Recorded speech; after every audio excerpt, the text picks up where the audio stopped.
Me es muy grato presentar la conferencia y Q&A Pervasive Computing for Lifelong Resilience and Well-Being, contando con la distinguida participación del Dr. Pablo Paredes y el Dr. Villalobos. Es un honor contar con la presencia del Dr. Pablo Paredes. El Dr. Paredes cuenta con un doctorado en Ciencias de Computación por la University of California, Berkeley, realizando pasantías sobre cambio de comportamiento y computación afectiva en Microsoft Research y Google. Cuenta con un postdoctorado en Ciencias de la Computación por la Universidad de Stanford.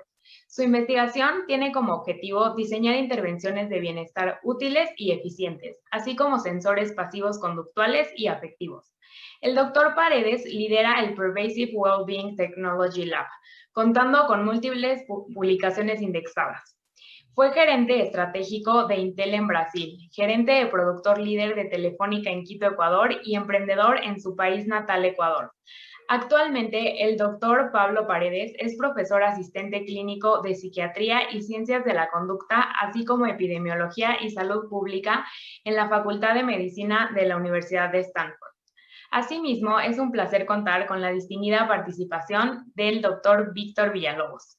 El doctor Víctor Villalobos es diseñador conductual con estudios de doctorado en el área de diseño conductual y salud por parte de la Universidad de California, Berkeley. Actualmente, el doctor Villalobos es coordinador del proyecto de terapias digitales en la Secretaría de Salud.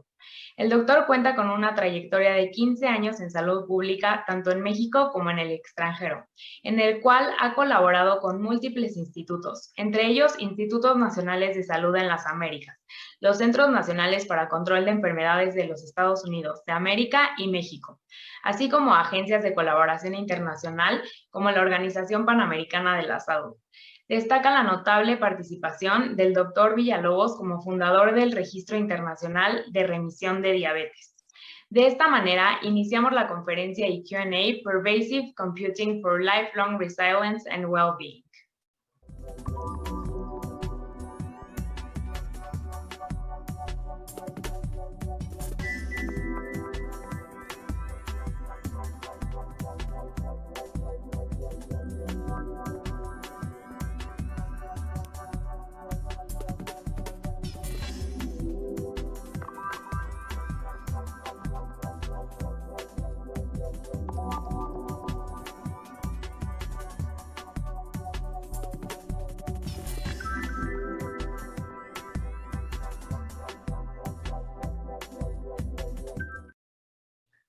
Hola, mi nombre es Pablo Paredes y estoy aquí para conversar sobre un tema relacionado a computación pervasiva para manejo del estrés y de la resiliencia y para el beneficio del bienestar. Yo trabajo en Stanford, soy profesor en psiquiatría y también en epidemiología por cortesía. Y recientemente he comenzado, he creado una empresa llamada PopUp, que se enfoca también en temas de stress management usando micro chatbots. Pues nada, vamos a comenzar. Cuando yo crecí en Ecuador, para mí fue siempre muy bonito compartir con mi hermano haciendo música, pero lamentablemente él tiene también un problema de ansiedad que le hacía que muchas veces se sienta muy indispuesto, y tomó mucho tiempo poderle ayudar.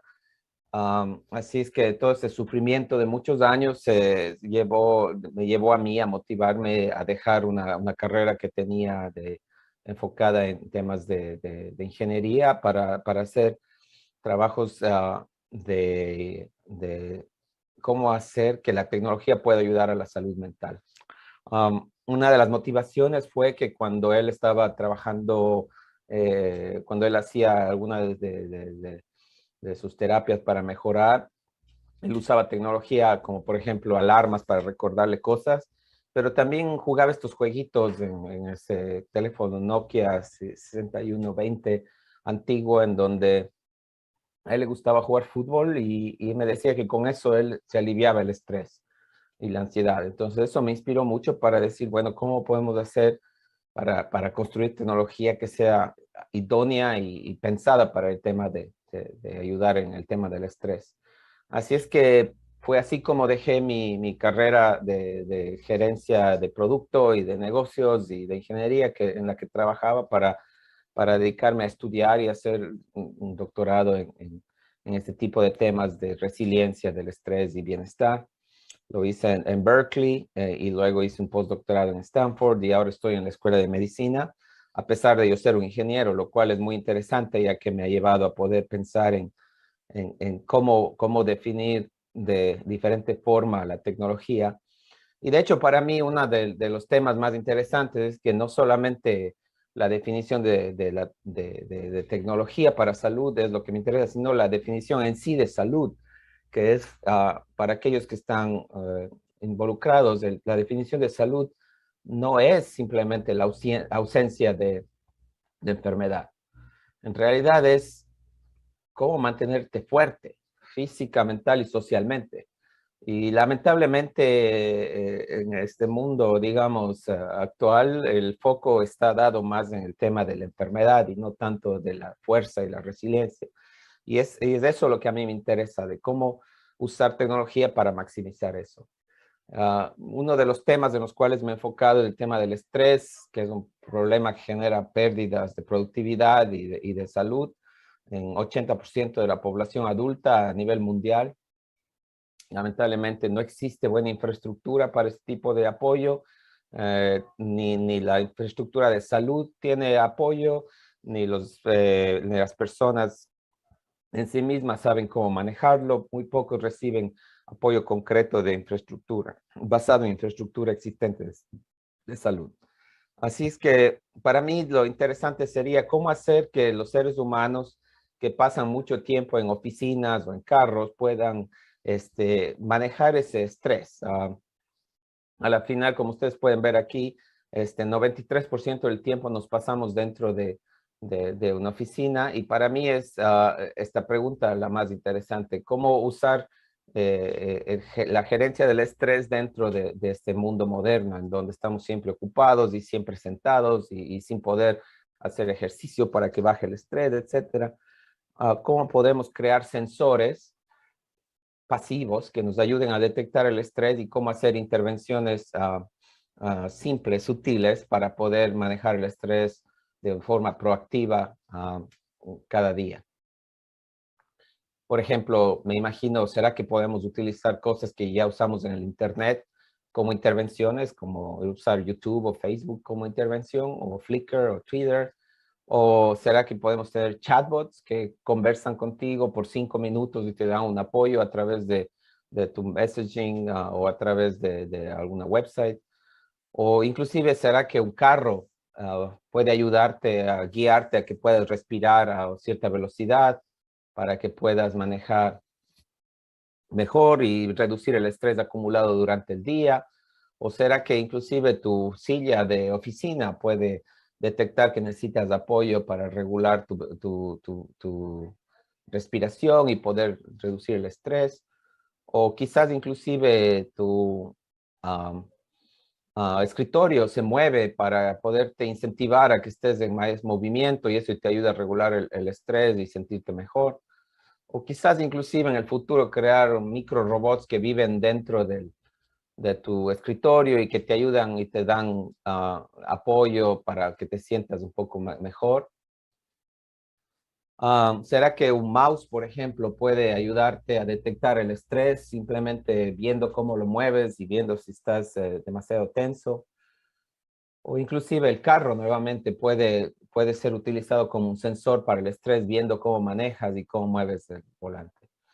Pues todas estas preguntas yo me las he hecho y durante los 10 años, 11 años que llevo ya trabajando en este tema, hemos creado varias publicaciones en el mundo de los sensores que están relacionadas con diferentes dominios, como el dominio del trabajo.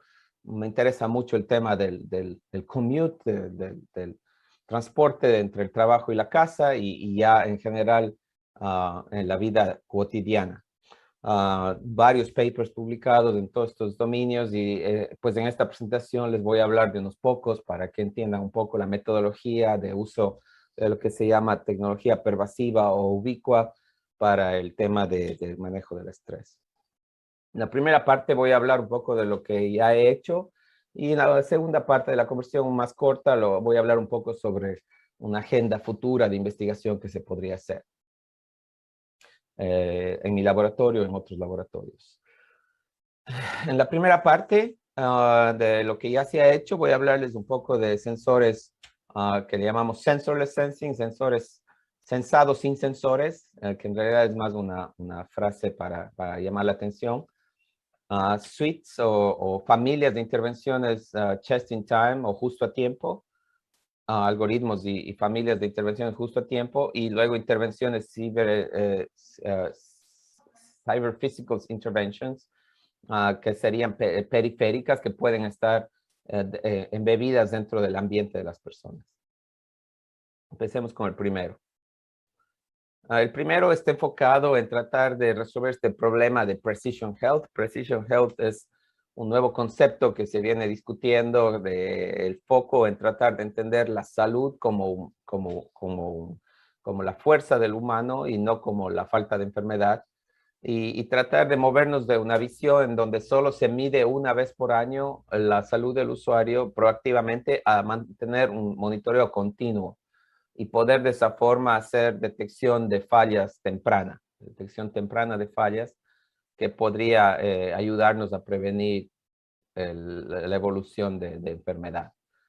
Entonces, esta visión requiere de monitoreo continuo, es más bien análoga, como mostraba antes, al mundo de la ingeniería de alta precisión, como la aeronáutica o la ingeniería nuclear, en donde se mide todo el tiempo.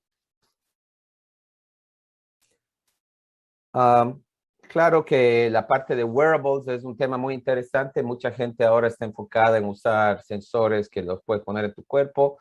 Para mí, también eso es muy importante, pero hay dos temas que me llaman mucho la atención de los wearables. Uno es que el dropout es muy alto, la gente abandona el uso de los wearables. Yo, por ejemplo, usaba antes un anillo para el tema del sueño, y ahora ya llevo varios meses sin usarlo, en parte porque se acabó la batería o no encontré el cargador. Y en cuestión de 6 meses la gente los abandona. Entonces, el tema de los wearables, para mí, a pesar de ser muy útil, tiene el problema fundamental de que la gente deja de usarlos con el tiempo. Entonces, por eso es que mi foco no es en wearables, es más en temas de cosas que ya la gente usa, como les mostré antes, del internet, una silla o un escritorio, un carro, cosas que la gente ya usa. Entonces, fue así como planteé el primer proyecto cuando estaba en Berkeley. ¿Cómo hacemos para que algo tan simple y tan común como el mouse o un trackpad pueda usarse como sensor del estrés, basado en una propuesta de que uno puede hacer un modelo biomecánico que se llama el Mass Spring Damper, un modelo biomecánico de la tensión de los músculos en el cuerpo, y sabiendo que cuando uno se estresa los músculos se ponen tensos, medir ese cambio en la tensión de los músculos usando estas fórmulas biomecánicas que nos ayudan a detectar eso. Lo que hicimos fue un experimento en donde pusimos a la gente a hacer este tipo de movimientos básicos del mouse, como hacer point and click, como clicking, o moverse a través de un túnel, el steering, o hacer el drag and drop, que es llevar un punto, una figura a otro lado de la pantalla. Los hicimos con distintas variables de distancia y de ancho, para que cambie, randomizadas, para que cambie, para no tener un bias en función del tipo de tarea. Y combinamos el estudio a través de dos condiciones, de la condición de estrés, aplicando un estresor que era matemática recursiva antes del uso del mouse, y luego un baseline, que sería calmándole a la gente a que vea un video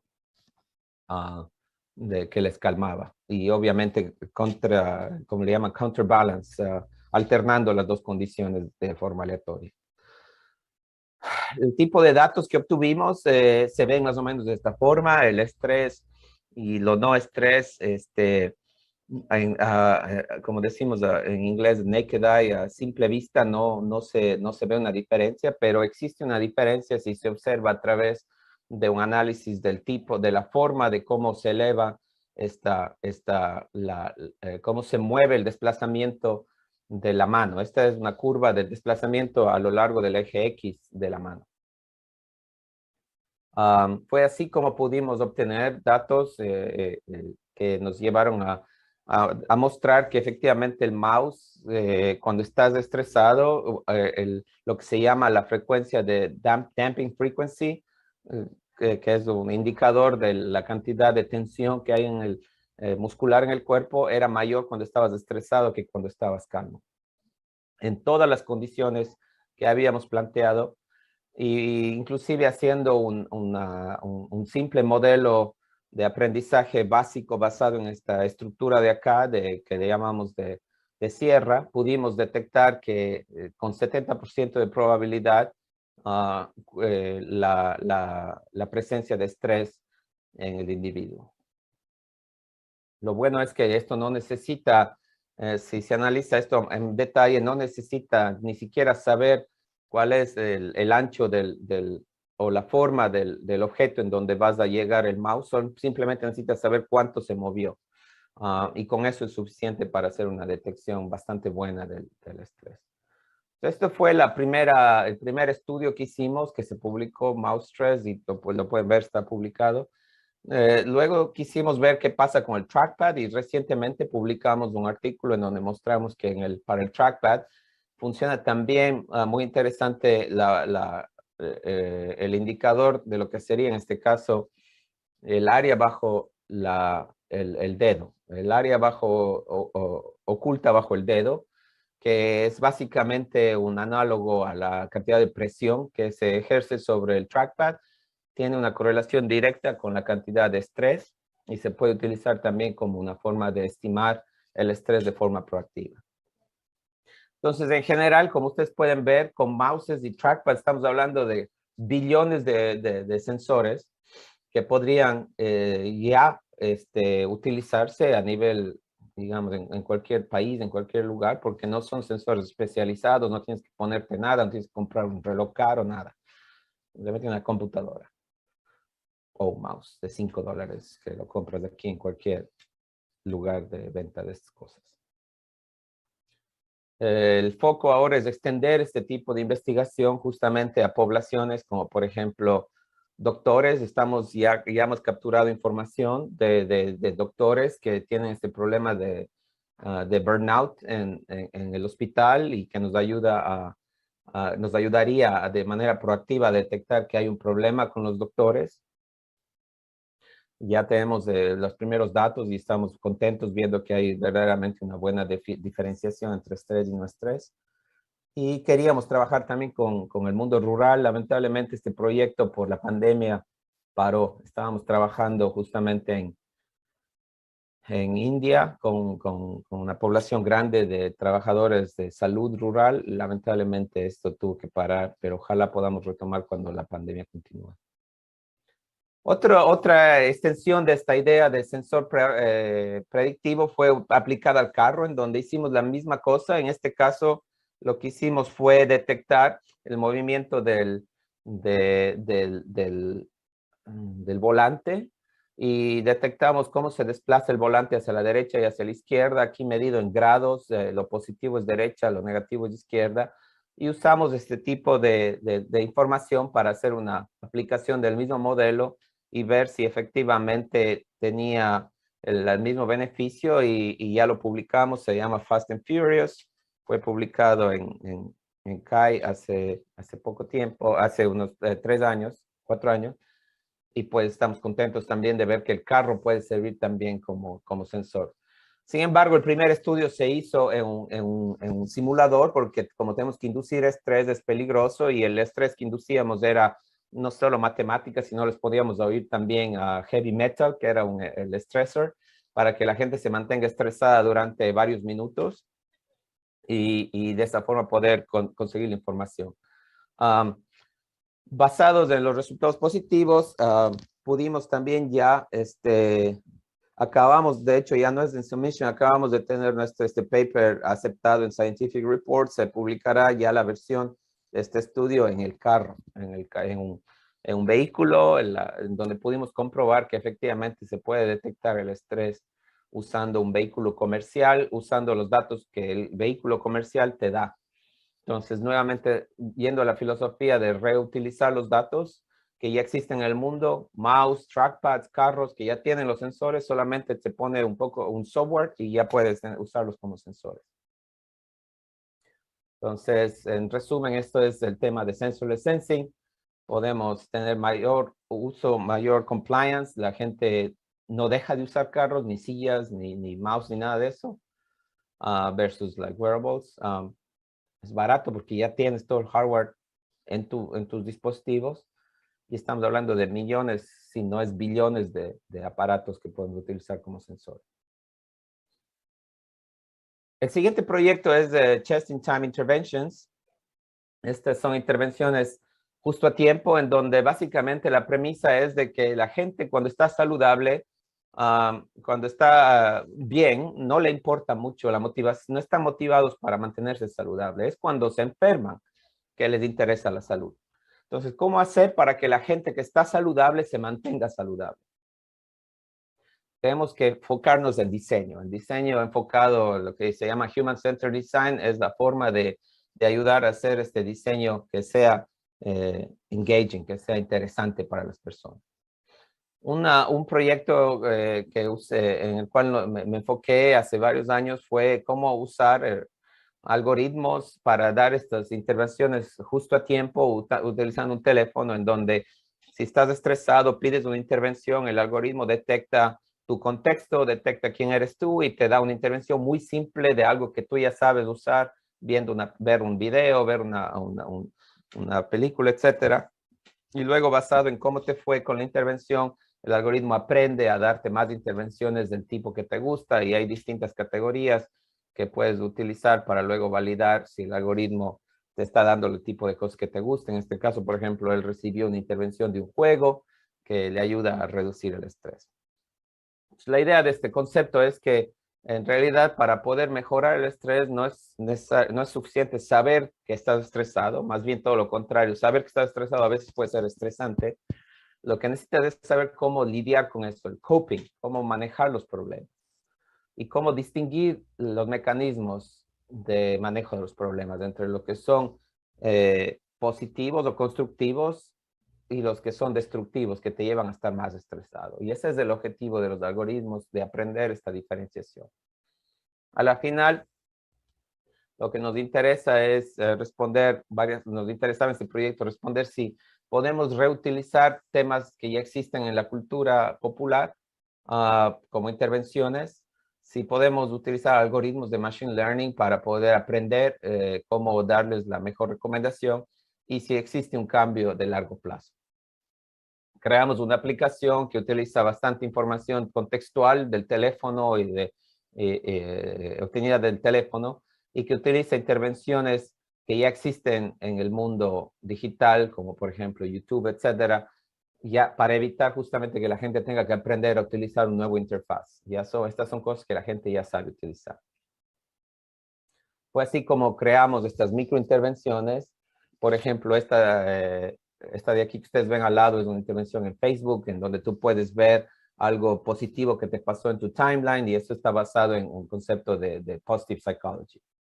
De hecho, la forma como creamos las intervenciones fue una intersección entre las terapias más, digamos, las prácticas más comunes de manejo del estrés versus lo que sería la cultura popular, las aplicaciones más utilizadas por la gente, y creamos estas microintervenciones que simplemente te dicen algo y te mandan a un link para que tú puedas hacer tu intervención. Otro ejemplo, por ejemplo, es esta de hacerle reír a las personas o haciendo el humor, utilizando en este caso Pinterest, que es una aplicación que todo el mundo sabe utilizar, o mucha gente sabe utilizar. Creamos una suite, una familia de 16 intervenciones en estas 4 categorías, y con 2 modalidades, una modalidad individual para que lo hagas solo y una modalidad social en donde tienes que compartir con otros. Para detectar qué intervenciones debemos de recomendar a las personas, lo que hacemos es tener información contextual, como dije, del teléfono, que es, como ustedes pueden ver, un montón de información del calendario, GPS, etcétera, etcétera. Y también información de personal traits, de ciertas psychometrics que obtuvimos de las personas. Y lo más importante, el reward, digamos, el valor que vamos a optimizar, que es cuánta reducción de estrés hubo durante el uso de esta intervención. Que se obtenía a través de la interfaz de nuestra microaplicación que hicimos en el teléfono. Y lo que usamos es un algoritmo que se llama Contextual Multi-Random Bandits. Es un algoritmo del mundo del Reinforcement Learning, en donde se explora primero el espacio de intervención, exploration, y luego se explota las intervenciones que resultan ser más beneficiosas. Y eso se aprende todo automáticamente a través del algoritmo. El experimento tuvimos estas condiciones de uso de Machine Learning versus una condición aleatoria para medir la diferencia entre un algoritmo y aleatorio. Y también les dimos la oportunidad de que el usuario pueda aceptar la intervención directamente o no aceptarla si no están interesados. Medimos varios valores de estrés y varios factores que ya había dicho antes a nivel, algunos a nivel diario, otros semanal, etc. Y en base a eso obtuvimos interesantes resultados. Por ejemplo, la reducción de estrés para lo que fue Machine Learning y sin, de hecho esto está cambiado, sin la posibilidad de override, te daba que podías reducir el estrés mucho mejor cuando estás recomendado directamente del algoritmo que comparado con el aleatorio o comparado con tu propia selección de la intervención. Las recomendaciones del algoritmo fueron más útiles para reducir el estrés. Y a largo plazo, luego de 4 semanas de uso, también observamos que la misma condición en donde la gente aceptaba la recomendación de Machine Learning de AI, tenía mucho mejor habilidad, 3 veces más capacidad de mover la forma del coping mechanism que se llama. La gente estaba respondiendo las preguntas de coping mechanism, les llevó a ser más constructivos con el tiempo, se volvieron más constructivos. Era nuestro objetivo de largo plazo. Así es que pudimos de cierta forma demostrar que usando algoritmos y usando estas microintervenciones se puede también generar beneficios, lo cual es diferente a la forma tradicional de terapia que requiere un montón de esfuerzo para tratar de aprender qué es lo que el usuario hace, lo hacemos de forma automática. De hecho, si tú ves el resultado final del algoritmo, es muy interesante. Cada una de estas columnas es un usuario y aprendió a darle distintas combinaciones del tipo de terapias. Algunos preferían terapia de psicología positiva, otros preferían más la parte somática de movimiento del cuerpo, otros preferían cognitive behavioral, y la combinación fue lo que descubrió el algoritmo automáticamente. En promedio, es interesante observar que, de hecho, lo que es cognitive behavioral, todo lo que es la parte cognitiva, fue de cierta forma la menos interesante, a pesar de ser una terapia muy positiva y poderosa. En el mundo digital, en este formato de microintervención, no funcionó, en parte porque la gente decía que no les gustaba estar pensando, imaginándose sus pensamientos y cómo los van a manejar, que es muy difícil, que parece como hacer tarea. Preferían más el tema de movimiento y la parte de psicología positiva.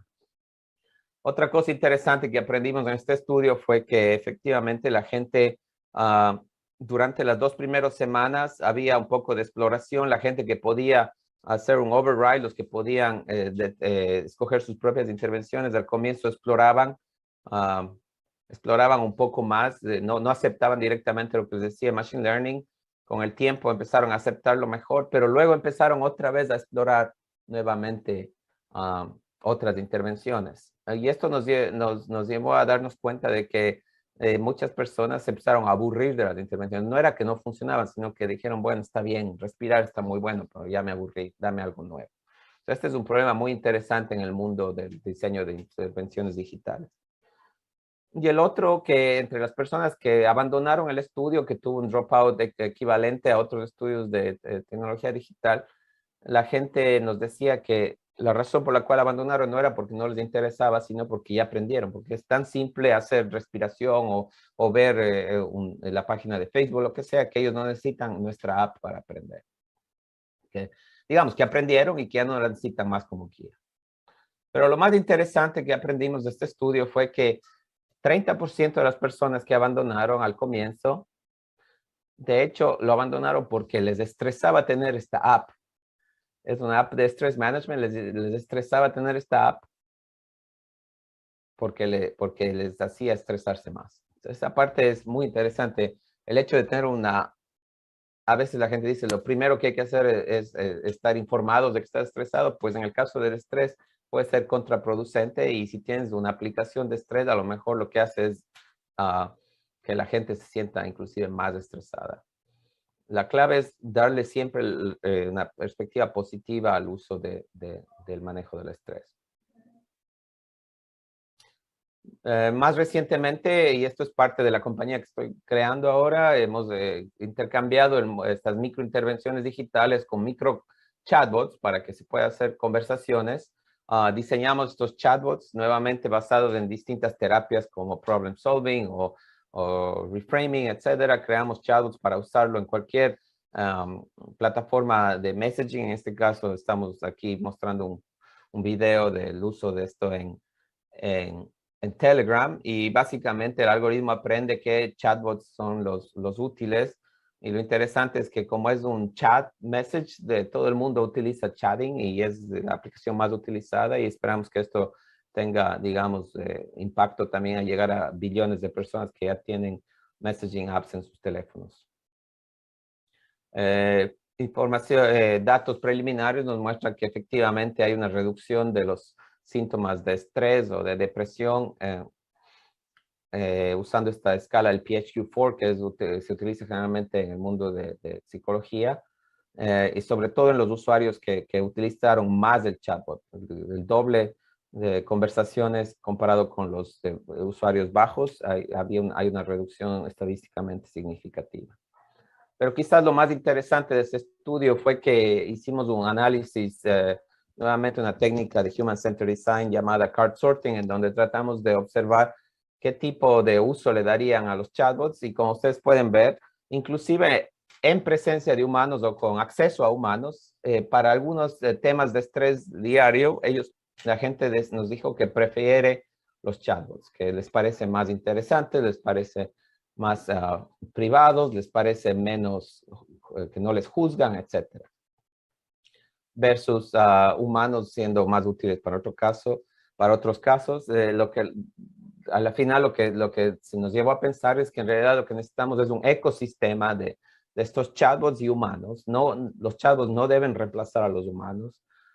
No es ese el diseño necesario, sino más bien una especie nueva dentro de este ecosistema para apoyar el manejo del estrés en el día a día. Entonces, en resumen, el tema de las just-in-time interventions son herramientas que se pueden utilizar, se reutiliza cosas que ya usas, entonces es fácil el uso, la barrera es baja para utilizarlo, son personalizadas y contextualizadas y les ayuda a hacerlo just-in-time. Y con el tiempo, a pesar de tener un efecto bajo, el efecto acumulado es útil. El último tema de lo que estoy haciendo ahora es el tema ciberfísico, intervenciones ciberfísicas. En este caso estamos trabajando con el tema de respiración. Me interesa cómo bajar de un nivel de respiración normal a un nivel de respiración más lento. Muchos trabajan en tratar de bajar a un nivel bien bajo de respiración, de 12 respiraciones por minuto a 6. Eso es lo que hacen los expertos. En realidad, este tipo de trabajo yo lo practiqué en algún momento y lo que observé es que no todo el mundo lo puede hacer. Algunas personas, de hecho, les cuesta mucho trabajo. Así que más bien lo que ahora andamos enfocados es cómo llevarles a una reducción básica de un 30% que ya es beneficiosa para la salud y para el usuario y que es generalmente lo que usan la gente que está empezando a practicar respiración lenta. Lo diseñamos para trabajarlo en el vehículo, para la gente que está haciendo el commute, yendo del trabajo a la casa, para que pueda ayudarse a relajar. Es un momento en el cual las personas tienen tiempo para hacer este tipo de cosas y para ayudar a millones de personas en los Estados Unidos, en este caso, y del mundo entero que utilizan vehículos para poder básicamente reducir el estrés. A la final, lo que hicimos fue bajar el nivel de respiración guiándoles con la silla. La silla les da una señal háptica para guiarles a respirar más bajo. Y logramos que en cuestión de segundos bajar de una respiración de 17, por ejemplo, en este caso, a 10 respiraciones por segundo, y ya les ayudó a relajarse, tanto así que esta persona que estaba en la condición de carro autónomo, en donde simulamos un carro autónomo en el simulador, hasta se empezó a dormir, lo cual es un poco interesante para los que están diseñando este tipo de sistemas de carros autónomos, que a veces relajarle demasiado a la persona puede ser contraproducente. Lo interesante fue que este estudio original de reducción que hicimos en el simulador también lo hicimos en el carro. Este es otro estudio que lo hicimos en el carro, en donde la gente fue guiada con este mat que le pusimos, en un mat especializado que tiene la estimulación háptica para reducir el estrés, y ayudamos a las personas a manejar su respiración en el carro. Hicimos un experimento en donde comparamos gente con bajo estrés y no estrés, y vimos para ver si es que funcionaba bien la intervención en ambos casos, con y sin estrés. Y lo que observamos fue que para el caso básico de reducción de la respiración sin estrés, se pudo obtener una reducción durante la aplicación de la intervención, a pesar de que no se sostuvo el efecto luego de retirada la guía, digamos, háptica, la guía de vibración que les daba el mensaje de cómo respirar. Pero en el caso del estrés fue interesante. Cuando ya les estresamos antes de manejar y les ayudamos a reducir el estrés, se mantuvo mucho mejor el nivel de respiración baja, ya luego inclusive de haber retirado el estímulo.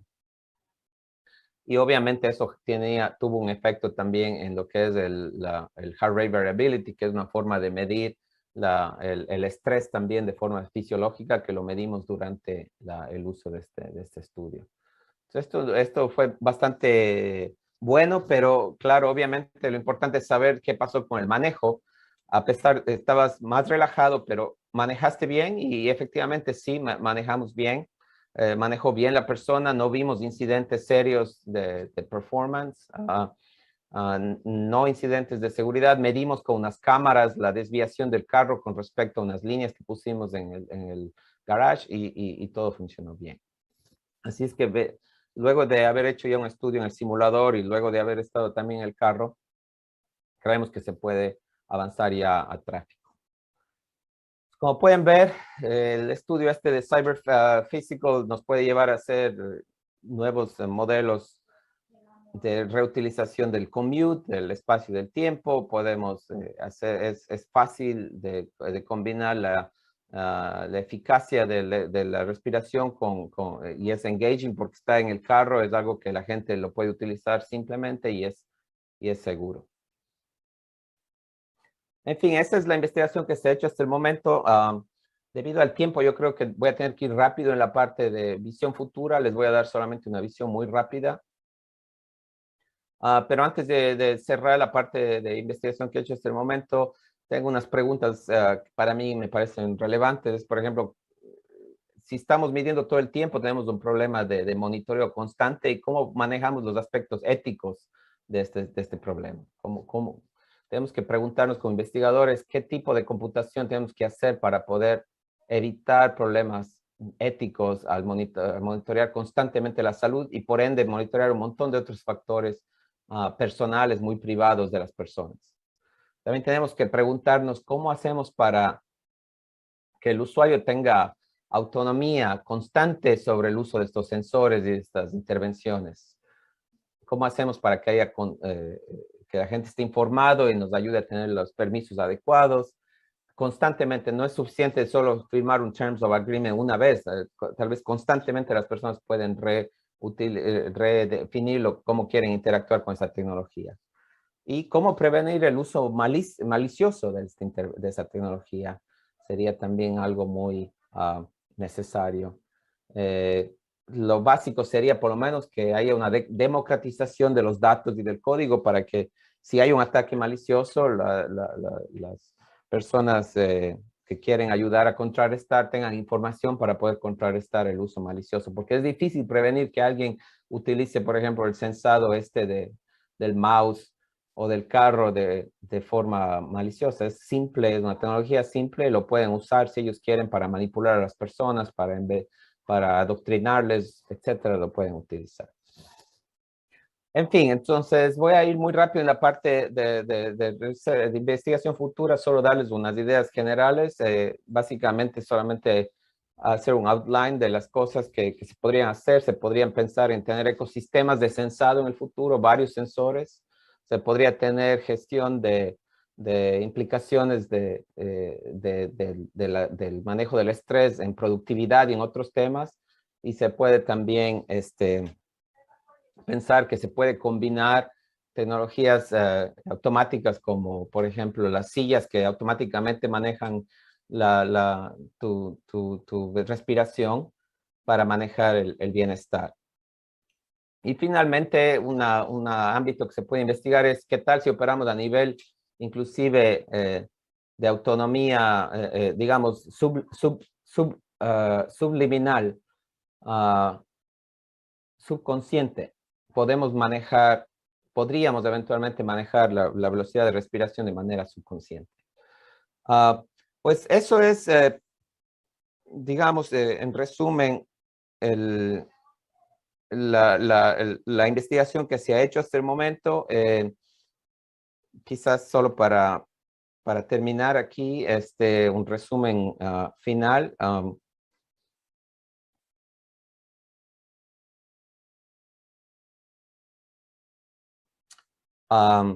Les he hablado nuevamente de sensores de manejo de multidomain obtrusivos, no obtrusivos, y de intervenciones a través de distintos niveles de trabajo, del commute, de la casa. Esto está todo, digamos, este tipo de estudios lo hacemos combinando el método científico con diseño centrado en el humano y utilizando técnicas de machine learning y también enfocados en la implementación para poder justamente resolver este problema de la gente saludable, que es no solamente la eficacia, pero también que la gente esté interesada en el engagement y encontrar ese sweet spot. Y es así como esta es la investigación que llevamos haciendo en mi laboratorio, el Pervasive Wellbeing Technology Lab. Y pues si quieren contactarme, aquí está mi información en Stanford. Y muchas gracias.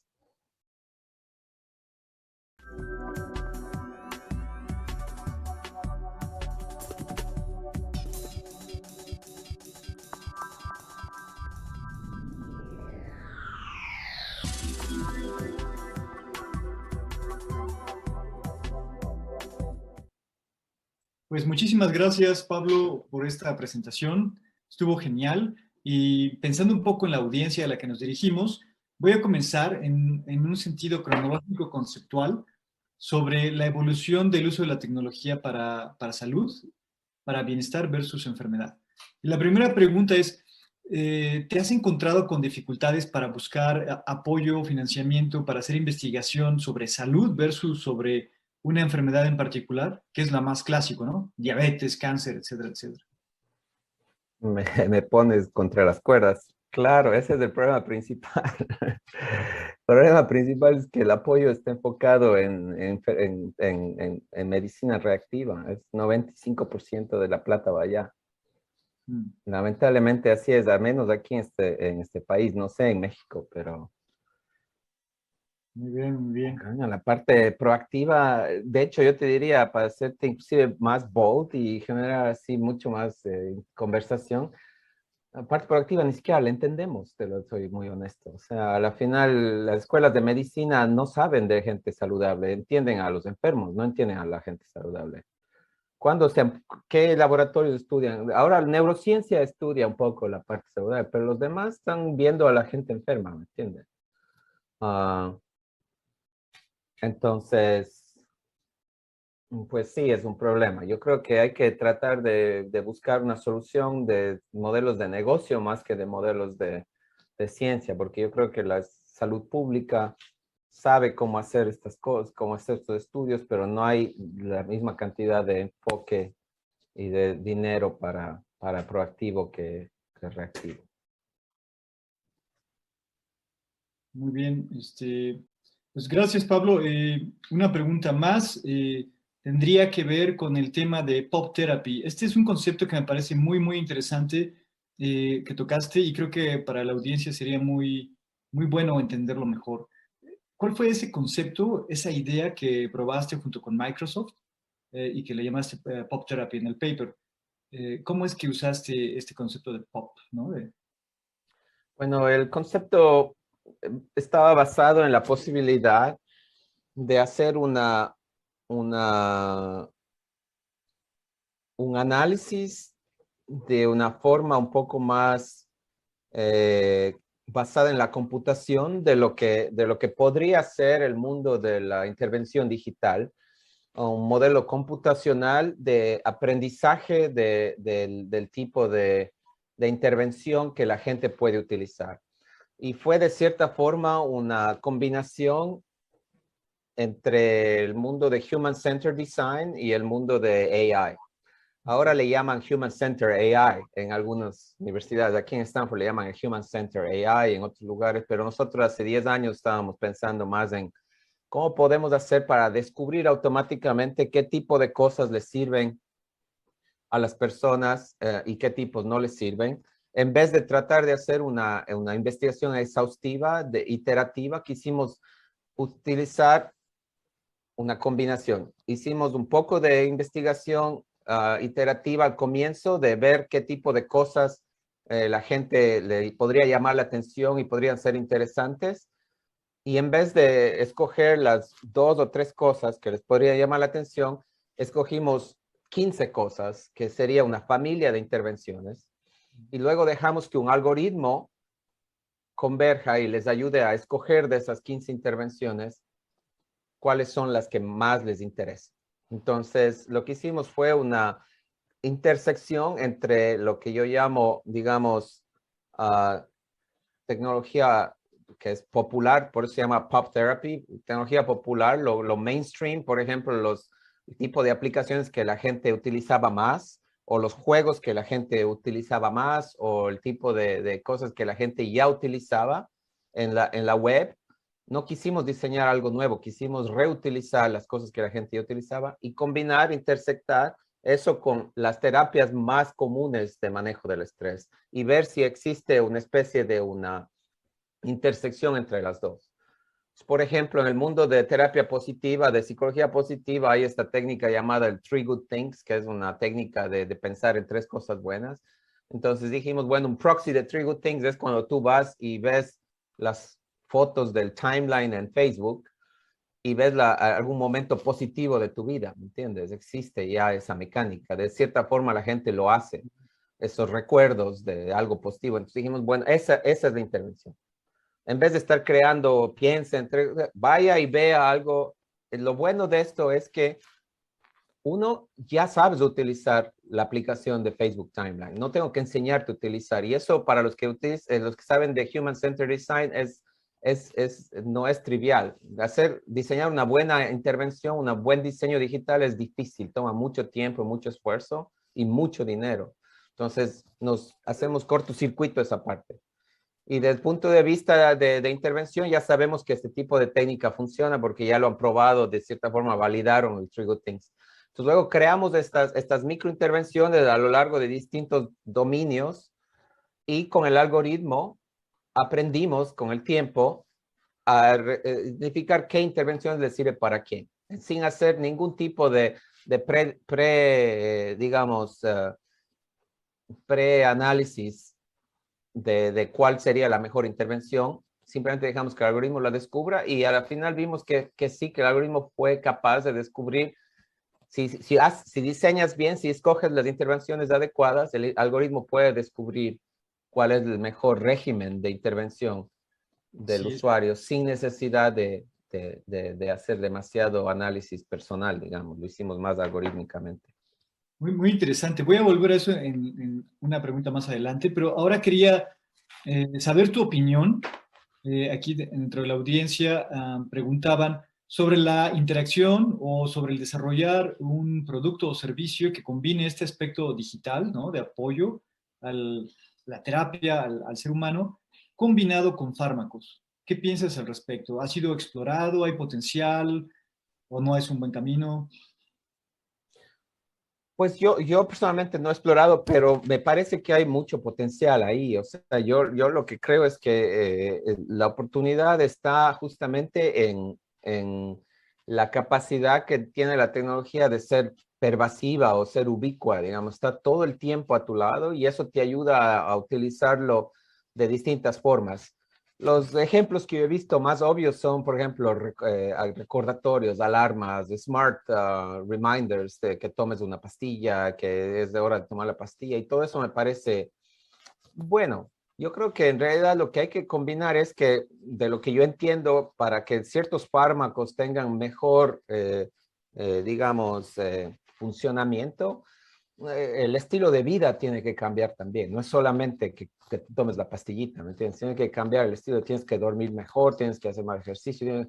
Y combinando el cambio del comportamiento con el fármaco adecuado, mejora el rendimiento del fármaco del proceso de curación en general o del uso del fármaco. Entonces yo creo que es por ahí donde hay que meterle más foco, es cómo hacer que los suplementos del comportamiento que pueden ayudar al fármaco se puedan lograr con intervenciones de cambio del comportamiento, con intervenciones digitales para ayudar al fármaco a trabajar mejor.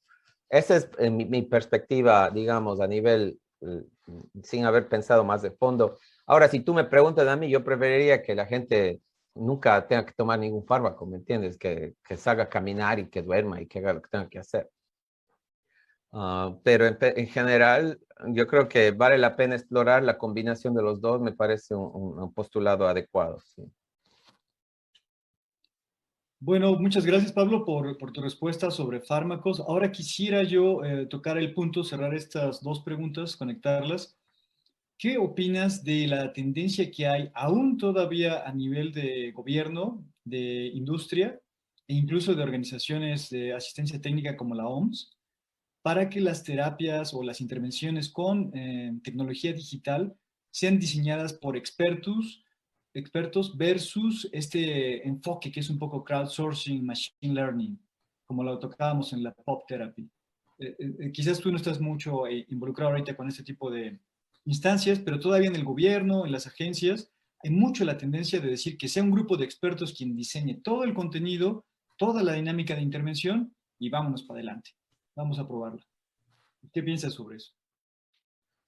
Bueno, gracias por la pregunta, Víctor. La verdad, es una pregunta que a mí me llega a fondo porque yo creo que lo que hay que pensar es en realidad no tanto en el método, sino en el objetivo final. Yo creo que la clave es medir adherencia, medir eficacia, medir engagement y comparar eso versus el tipo de respuesta que se pueda dar con distintos métodos. Mi opinión personal es de que la combinación de algoritmos con experticia es donde está el sweet spot, ¿me entiendes? Es un sweet spot. Yo no creo que es ni el uno ni el otro. AI a la final es una tendencia prescriptiva en base a lo que se ha observado en la historia, ¿me entiendes? Si tú tienes datos históricos, AI aprende y te da una proyección. Pero si no hay datos históricos, pues, ¿de dónde va a aprender AI? ¿Me entiendes? Entonces es ahí donde un experto creativo, un experto que sabe hacer análisis cualitativo y no solo cuantitativo, puede añadir muchísimo valor. Ahora, del otro punto de vista, tratar de utilizar, digamos, una tendencia que es solamente basada en análisis de expertos para generar nuevos contenidos y toda la cosa, a mí me parece que es un poco también limitante porque algoritmos podrían ayudar a generar nuevas visiones de lo que serían variantes de las intervenciones que existen ahora para poder ayudar a mejorar la adherencia, la eficacia. Yo le añadiría que inclusive hay otro grupo adicional que tiene que ser analizado, que a mí me parece bien importante y que de hecho en la empresa que estoy trabajando ahora lo estamos trayendo, que es gente que genera contenido, que genera contenido interesante, que genera experiencia interesante. Y yo creo que los expertos hay que definirlos claramente. El experto en la terapia no siempre es el experto en la interacción y en el contenido. Muchas veces más bien es difícil cuando uno está muy metido en la parte teórica, técnica, científica, de entender cómo es que el cliente verdaderamente entiende. Cómo es uno se aferra un poco en los estudios y dice, no, es que esta tecnología tiene que funcionar, porque muchas veces en la práctica, gente, la razón por la cual pierdes engagement, no, perdón, pierdes al usuario no es porque la práctica o la tecnología o la terapia sea mala, sino porque lo diseñaste feo. Es feo, es aburrido. No es interesante. Y eso yo no diría que los psicólogos, ni los terapeutas, ni los médicos fueron entrenados para diseñar contenido que sea sticky, engaging. Ellos no les entrenan para hacer eso. Y por eso para mí hay que definir qué experto es. Si quieres un experto, pues un experto que quiera hacer una conversación que sea muy interesante para un chatbot, dudo que sea el médico o el cardiólogo el que va a diseñar esa vaina. Va a ser alguien que sabe de escritura creativa o alguien que ha hecho screenwriter para películas o juegos. Ellos son los que saben de esa vaina. O sea, hay que combinar distintas experticias y dejar que la tecnología apoye. A la final, la tecnología siempre es un amplificador. Amplifica lo que se quiere amplificar. ¿Quieres amplificar variedad? Pues va a amplificar variedad. ¿Quieres amplificar cantidad? Amplifica eso. Pero nuevamente, yo creo que al fin del día, una combinación de qualitative y quantitative, de humanos y de máquinas y de distintos tipos de experticia es lo que se necesita. Y hay que abrir la mente para pensar de que si verdaderamente queremos ser disruptivos en el mundo de la salud, no se puede seguir utilizando las mismas metodologías, las mismas formas de pensar. Hay que cambiar eso. Quizás las nuevas tecnologías de salud, para mí, las de bienestar, van a ser más parecidas a un estudio de game design que un estudio que una empresa farmacológica. Yo espero que una empresa cool de salud proactiva sea como Pixar, ¿me entiendes? Que está generando contenido super cool de design, y no una empresa que no va a parecerse a Pfizer. Esa es mi perspectiva, pero que Dios después no me tenga que tragar mis palabras. Vamos a ver. Wow, pues muchísimas gracias, Pablo. Ha sido excelente poder dialogar contigo y esperamos que para todo el auditorio haya sido muy útil y enriquecedor esta plática. Y bueno, no me queda más que darte mucho agradecimiento por esto y ojalá nos veamos pronto. Gracias, Víctor. Un placer verte. Pues con gusto seguir colaborando, por supuesto. Hay mucho potencial, ¿eh? Hay mucho potencial. Se puede hacer muchas cosas buenas. Gracias, gracias. Quizás armamos algo por acá en México. Con gusto. Quiero aprovechar esta oportunidad para agradecer el apoyo a nuestro patrocinador Novartis. Continuamos con el programa.